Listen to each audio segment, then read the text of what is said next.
Hello friends, পিয়ার blog and রেসিপিতে তোমাদের সবাইকে স্বাগত জানাই। আজ আমি চলে এসেছি তোমাদের সামনে মাছের ঝাল রেসিপি নিয়ে। পমফ্রেট মাছের অনেক রকম রেসিপি হয়, তার মধ্যে আমি আজকে করে দেখাবো পমফ্রেট মাছের ঝাল। দেখো, খেতে খুবই সুন্দর হয়। পমফ্রেট মাছের ঝাল তৈরির জন্য আমি নিয়েছি মিডিয়াম সাইজের পমফ্রেট মাছ। মাছগুলো পরিষ্কার করে গায়ে হালকা করে একটু দাগ দিয়ে নিয়েছি যাতে মশলা ভিতর পর্যন্ত পৌঁছায়। তোমরা চাইলে মশলা মাখিয়ে নুন হলুদ দিয়ে একটু লাল লাল করে ভেজে নিতে পারো, তো আমি কাঁচাটাই পছন্দ করি, তাই কাঁচা মাছ দিয়ে করেছি। আর আমি নিয়েছি পেঁয়াজ কুচি, নিয়েছি অল্প একটু ধনে পাতা, নিয়েছি ক্যাপসিকাম কুচো করে অল্প পরিমাণে নিয়েছি টমেটো। এবার এই সবগুলো উপকরণ একসঙ্গে একটা পেস্ট করে নেব। আমি পেস্ট করে নিয়েছি।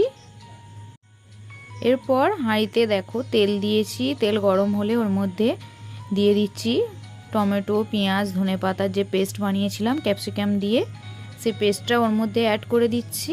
দিয়ে একটু নাড়াচাড়া করে একে একে দিয়ে দিচ্ছি হলুদ গুঁড়ো, লঙ্কা গুঁড়ো অল্প অল্প করে দেবে, দিয়ে দিচ্ছি জিরে গুঁড়ো, দিয়ে দিচ্ছি খুব অল্প পরিমাণে একটু ধনে গুঁড়ো, আর দিয়ে দিচ্ছি সুন্দর রং আনার জন্য কাশ্মীরি মির্চি পাউডার, আর দিয়ে দেব পরিমাণ মতো নুন। দিয়ে এবার একটু নাড়াচাড়া করছি। ভালো করে নাড়াচাড়া করে যখন দেখছি মশলা থেকে দেখো তেল ছেড়ে আসছে, এই পর্যায়ে আমি সমস্ত মাছ একে একে দিয়ে দেব। এর মধ্যে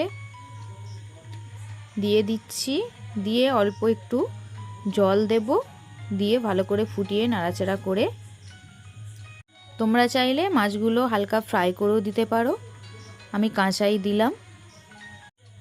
দিয়ে দেব দুটো কাঁচা লঙ্কা কুচি চিড়ে দিয়ে দেব। দেওয়ার পর দেখো রেডি আমার আজকে পমফ্রেট ঝাল। খুবই সুন্দর হয়েছে দেখতে। তোমাদের যদি ভালো লেগে থাকে আমার চ্যানেলটিকে অবশ্যই সাবস্ক্রাইব করবে, লাইক করবে, শেয়ার করবে, আর একটা ছোট্ট কমেন্টস করে জানাবে কেমন হলো আজকের এই রেসিপি, আর প্রচুর শেয়ার করবে। Thank you.